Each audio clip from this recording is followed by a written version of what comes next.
Aquí Maita, una de las creadoras del Tamagotchi. Su idea era crear una mascota que pudieras llevar siempre contigo. Y ese fue el primer error, el que lo empezó todo. Porque la gente se lo tomó al pie de la letra, y el juguete se convirtió en una obligación. En los 2 primeros años desde su lanzamiento, Bandai vendió 40 millones de unidades. El Tamagotchi no era un juguete, era un fenómeno social. Pero esa misma demanda que lo llevó a la cima fue la que cavó su tumba. Porque la empresa que lo creó, Bandai, interpretó esa fiebre inicial de la peor manera posible. Y cometió un error de cálculo que le costó una fortuna. Mucha gente cree que el Tamagotchi desapareció porque era demasiado exigente, porque morías si no lo atendías en mediodía, o porque lo prohibieron en los colegios. Y todo eso es verdad. El efecto Tamagotchi, como se le llamó a esa angustia por mantenerlo vivo, era real. La falta de un botón de pausa en las versiones originales convertía el juguete en una fuente de ansiedad. Pero esa no es la razón de su colapso. Miles de juguetes son exigentes o se pasan de moda. Lo que le pasó al Tamagotchi fue distinto. Fue un desastre silencioso que ocurría en los despachos de Bandai mientras en la calle la gente todavía hacía cola para comprarlo.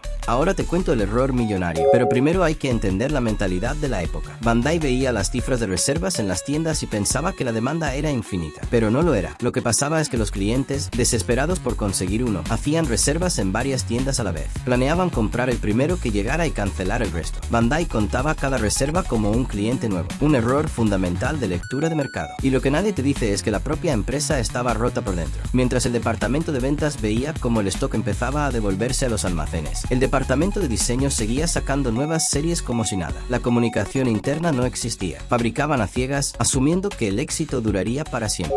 Esto nos lleva a 1999. El boom ha terminado. Las tiendas están devolviendo cajas y cajas de Tamagotchis que ya nadie quiere. Y Bandai se encuentra con un problema gigantesco en sus manos. Un problema de 2.5 millones de unidades sin vender. 2,5 millones de mascotas de plástico que de repente no valían nada. La empresa registró unas pérdidas de 6.000 millones de yenes. Al cambio de hoy, unos 38 millones de dólares. Una cifra astronómica para un solo juguete. Y aquí es donde la historia toma un giro oscuro, casi legendario. ¿Qué haces con 2.5 millones de juguetes que ocupan espacio, que te recuerdan tu fracaso y que no puedes vender ni a precio de saldo? La respuesta de Bandai fue drástica. Se dice que, al más puro estilo del colapso de los videojuegos de Atari, la compañía enterró el stock sobrante en un terreno en Odaiba, una isla artificial en la bahía de Tokio.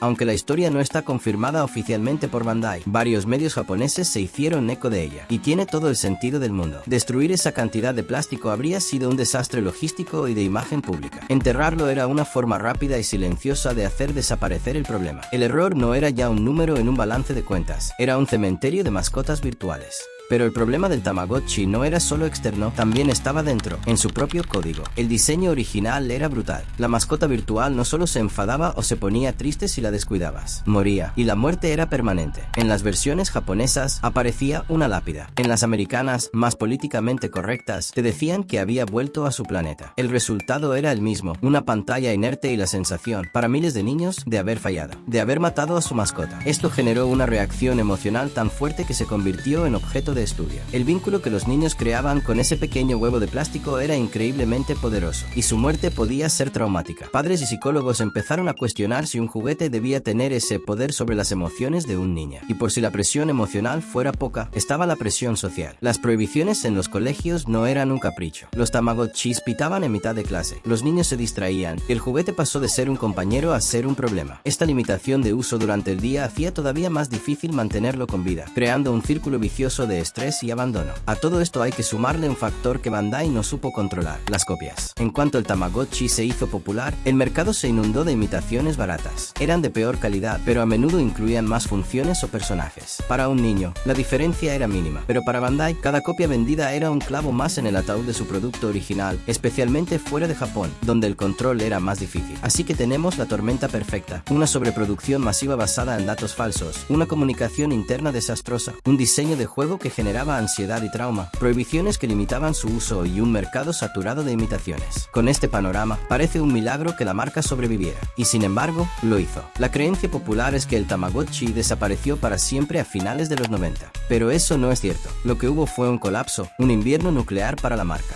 pero no una extinción. Bandai aprendió la lección por las malas, y su estrategia para resucitar el Tamagotchi fue mucho más inteligente y cautelosa que su estrategia para lanzarlo. Los siguientes modelos corrigieron los errores más evidentes. El Tamagotchi Next Gen de 2004 introdujo la conectividad por infrarrojos para que las mascotas pudieran interactuar, casarse y tener hijos. Esto añadía una capa social al juego y extendía su vida útil. Y lo más importante, las nuevas versiones incluían una función de pausa. Por fin podías ir al colegio o dormir sin miedo a encontrarte una lápida a la mañana siguiente. Pero el verdadero resurgimiento no llegaría hasta mucho después, y su motor no fue la innovación, sino algo mucho más poderoso, la nostalgia. En 2017, para celebrar el 20º aniversario, Bandai relanzó una versión del Tamagotchi original, y los millennials que crecieron con él en los 90 se lanzaron a comprarlo. Querían revivir esa parte de su infancia, en muchos casos, compartirla con sus propios hijos. Este cuarto boom, como lo llaman algunos, ha sido sorprendentemente fuerte. Las ventas globales del Tamagotchi se duplicaron entre 2022 y 2023. En 2023, la marca abrió su primera tienda física en el Reino Unido, algo que no había conseguido ni en su pico de popularidad en los años 90.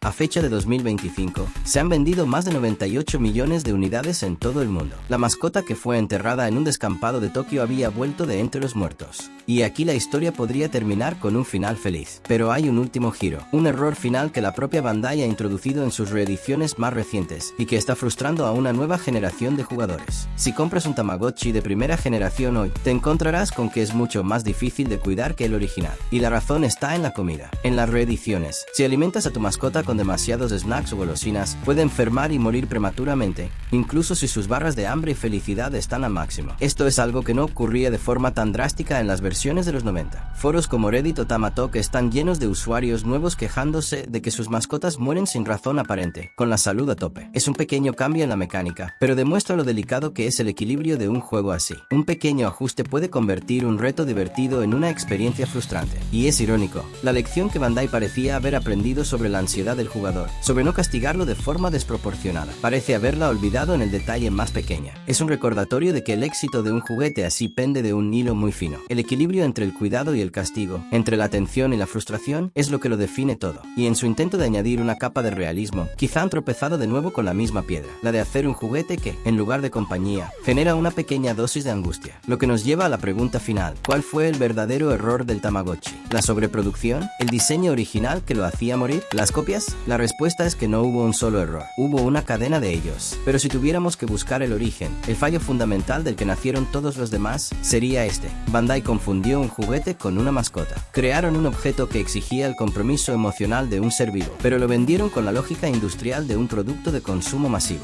Trataron el afecto de los niños como una métrica de demanda, y cuando esa métrica falló, la respuesta fue enterrar el problema, literalmente. No entendieron que el vínculo que se crea con una mascota virtual, por simple que sea, es real. Y esa desconexión entre el producto y la emoción que generaba fue la causa de su colapso. El Tamagotchi no desapareció porque la gente se cansara de él. Se desplomó porque la empresa que lo fabricaba nunca entendió por qué la gente lo quería. Las innovaciones posteriores, como el Tamagotchi Pix de 2021 con su cámara integrada o el Tamagotchi On con su conexión a una app, son intentos de corregir ese rumbo. Son formas de decir, ahora sí lo entendemos. Añaden capas de juego, de personalización y de interacción que van más allá del simple ciclo de vida y muerte. Buscan convertir la supervivencia en convivencia. Quieren que el Tamagotchi sea un hobby, no una segunda hipoteca emocional. Y en cierto modo, lo están consiguiendo. La marca ha demostrado una capacidad de supervivencia asombrosa. Ha navegado crisis económicas, cambios tecnológicos y la competencia de los smartphones, que en teoría deberían haberlo hecho irrelevante. Y sin embargo, aquí sigue. Porque apela a algo muy básico, la necesidad de cuidar de algo. La historia del Tamagotchi es la historia de nuestros propios ciclos de atención. Nos obsesionamos con algo, lo exprimimos hasta agotarlo, lo abandonamos, años después, lo recuperamos con nostalgia, listos para volver a empezar. Bandai no creó solo una mascota virtual, creó un espejo, un pequeño huevo de plástico que refleja cómo nos relacionamos con las modas, con la tecnología y, en el fondo, con la responsabilidad. La tesis es que el Tamagotchi nunca fue el problema fuimos nosotros, y la industria que intentó vendernos un Tamagotchi como si fuera un cromo. El error no fue que muriera, el error fue pensar que su vida o su muerte podían planificarse en una hoja de cálculo. Al final, la mascota que Akimaita y Akiro Yokoi imaginaron para que nadie tuviera que dejar a su tortuga en casa, nos enseñó una lección que no esperábamos, que el afecto, incluso por un puñado de píxeles, tiene consecuencias, y que a veces, el cementerio de juguetes que dejamos atrás dice más de nosotros que los que aún conservamos.